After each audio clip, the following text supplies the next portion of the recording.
what does venturing, what is it right now? Is it a tool? Is it a platform? And what can a prospective or a founder, what can I do with it in an afternoon? I mean, you can, if you've done your market research, you can probably build out a full scenario in an afternoon, in a couple of hours. That's feasible. And you can also do it without having done the market research. But again, it goes back to the point of then it's just your opinion, basically. It's not grounded in any sort of data. So it might be right, it might be wrong. You can't really trust the output if you can't trust the input. What it is at the moment we're really focusing on helping entrepreneurs. So we're building out that entrepreneur side of it, and we're also working with universities for like new venture creation style courses to give students the opportunity when they think about their new venture, and normally they would write their business plan or complete a business model canvas, but you never really see what that might look like. Again, you might come up with numbers of what you think it might, but you don't really get a chance to experience with different scenarios because you don't really know what comes out of it. So again, it's also a bit of an educational tool, and hopefully increasing the appetite of students and like, hey, we did all this market research and everything, we put it in, this looks promising, maybe we should do something about it. Maybe it shouldn't just be a project just to get a good grade, but we should engage with the university incubator or entrepreneurship program and do more. So we do hope there's a bit of an aspirational aspect to it as well. But at the moment, we're focusing on that side, helping entrepreneurs make decisions with more confidence. So you can create as many ventures as you want. For each venture, you can create different versions. So if you want to compare different markets, different strategies, whatever that might be, or you might want to look at bootstrap versus raising money. What would that look like? What would, if we could hire earlier because of that money, we can potentially sell more if that's one of the things you would need the money for. Or we could get to market faster, knowing that there's other companies working on this, and either we're the first to market or we might not be because we're bootstrapping and it takes us a bit longer. So again, all these things you can compare with that as like different versions of the same venture. Basically, you can share it with your co-founders. You can share it with mentors, for example. If you have somebody in your network that you trust, you've been working with, you can send it to them.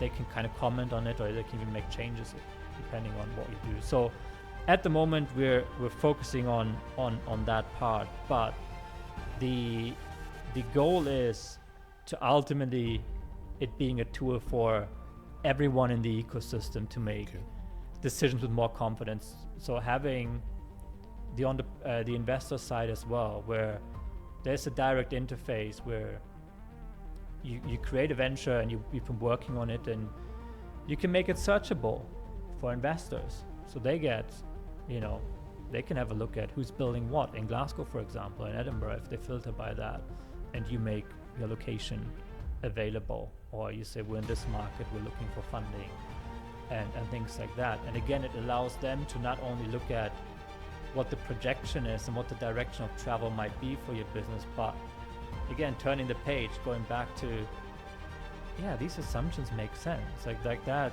or even if you give them permission that they can experiment with it, they might change a few things, and they're like, it kind of holds. Like, they might be a bit optimistic, but this seems legit. So that's the next kind of stage that we're getting to. But at the moment, it's really focused on entrepreneurs, and we try and make it as accessible as possible, both from a technical side as well as with the pricing and everything, to get people to use it, because at the end of the day, we want to help entrepreneurs, and I want to, again, use complexity, use these kinds of approaches to help people make better decisions, ideally.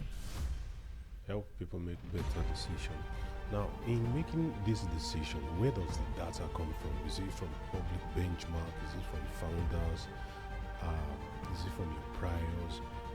I'm asking, how are you avoiding gap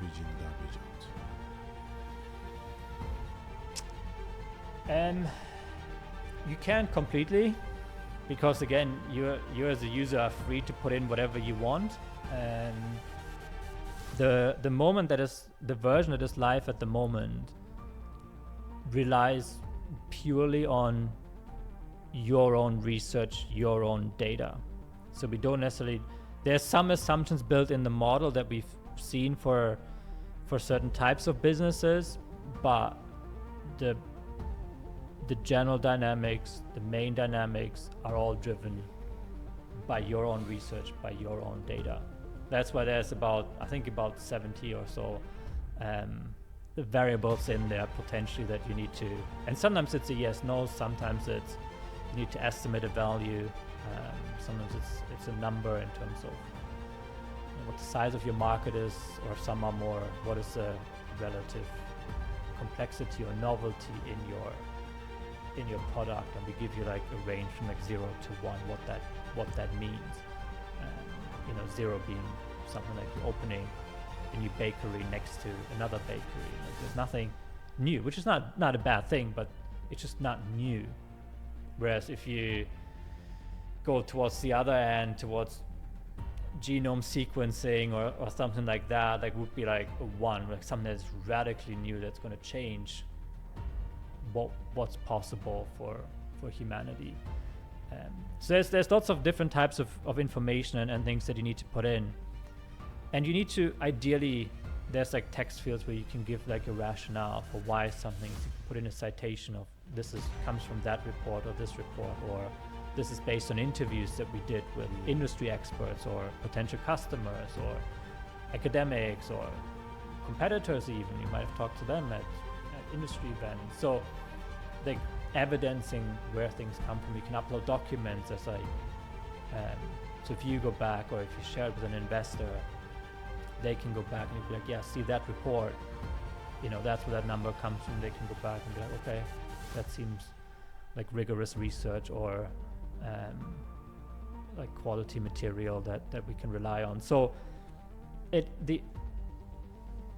still on the user to like do a lot of that. We are working on a suite of AI tools that do some of it. Okay. For example, kind of cross-checking some of the things that you might describe your overall strategy. And if you say, we're going for like the high-end clientele, the higher-end market at a higher price point, and that's how we position it, which means you would assume you're also having a higher price point, like relatively speaking. But if your actual price is then barely above, or not even like higher than other competitors, like it raises the question of, is that really the case? Because there's a psychology behind prices that we attach value.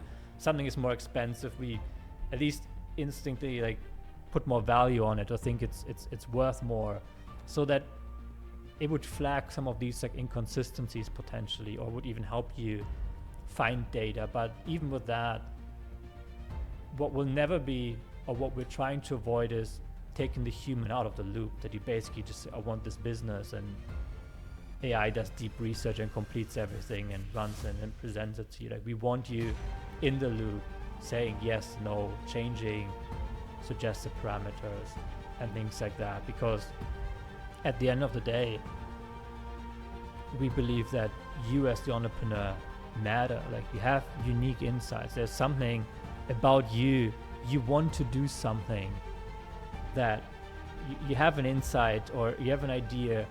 Like, we want your view on this. Just because everybody does it one way doesn't mean you need to do that. Like, that's quite often like, why we need newcomers to an industry to really shake up an industry, because everybody does it a certain way. So just saying, this is how everybody does it, is how it should be done.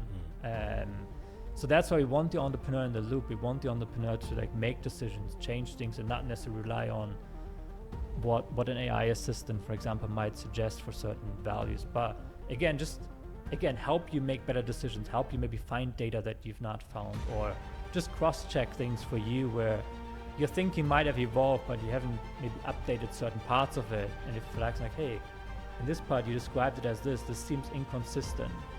Or maybe it's just inconsistent because, again, that's the status quo, but you found a way like, no, this is what it should be. So the ultimate control should be with you.